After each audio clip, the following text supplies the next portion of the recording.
Do you know of a stellar leader or an outstanding organization that deserves a proper shout-out? Nominate them for IBJ's awards. From 40 in their 40s and Women of Influence to Nonprofit and Healthcare Excellence Awards, we're celebrating rising stars, seasoned leaders, and organizations making a difference. Discover which programs are accepting nominations now at ibj.com/nominate. This is Inside Indiana Business Radio on demand for Monday, May 4th, 2026. I'm Gary Dick.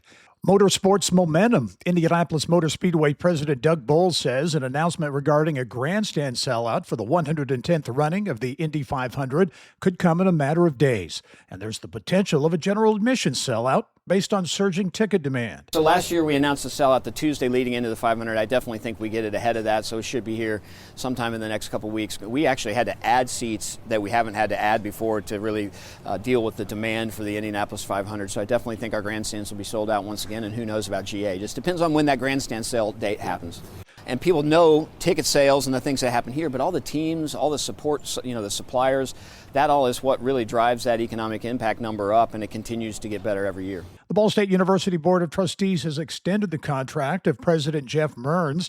The extension, financial terms for which were not disclosed, would keep Mearns in Muncie through June of 2029. The board cites Mearns' accomplishments, including work with the university's strategic plan, leadership on the multi-million-dollar village revitalization, and the success of Ball State's partnership with Muncie Community Schools. You're listening to Inside Indiana Business Radio. Indiana, start your engines. Join us from the Indianapolis Motor Speedway for our Emmy Award-winning Business at the Brickyard, presented by LiUNA. All month long, we'll bring you exclusive interviews, features, and a behind-the-scenes look at how the business of motorsports and racing drive the Indiana economy. Business at the Brickyard. It's front-row access you won't want to miss. Undergraduate students at Indiana University's Kelley School of Business have raised another $7.8 million for Sample Gates Management, a fund designed to give them hands-on experience in real estate investing. The first Sample Gates Fund launched in 2023 with $4.2 million. With the launch of Fund 2, which closed in February and was announced this month, Sample Gates now oversees about $12 million in assets across the two funds. Fund 2 was oversubscribed, meaning that it exceeded its fundraising target. Students had originally set a fundraising goal of $6 million. IU says it believes Sample Gates is the nation's largest real estate private equity fund managed by undergraduate students. Fund 2 secured funding from 74 investors, including real estate firms, financial firms, and individual investors, some of whom are Kelley School graduates. Those investors included a mix of newcomers and those who had participated in Fund 1.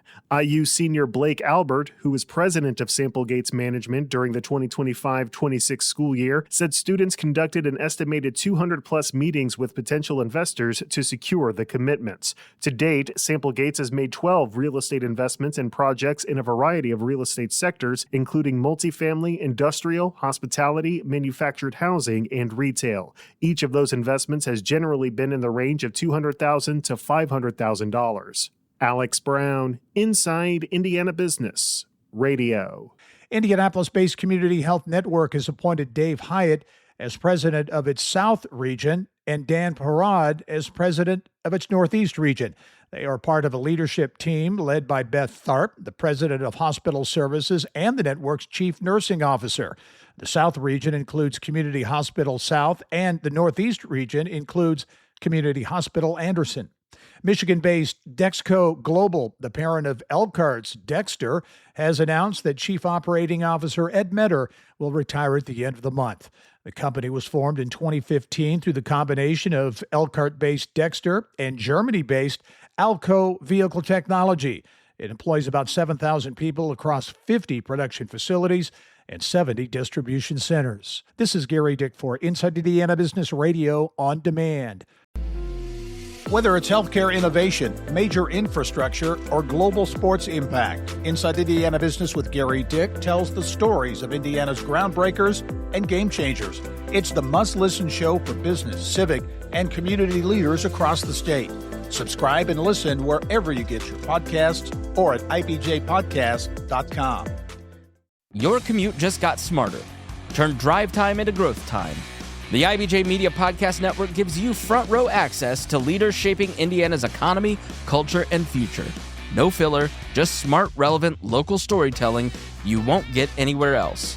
Find all of our shows by searching IBJ Media in your podcast app or visit ibjpodcasts.com.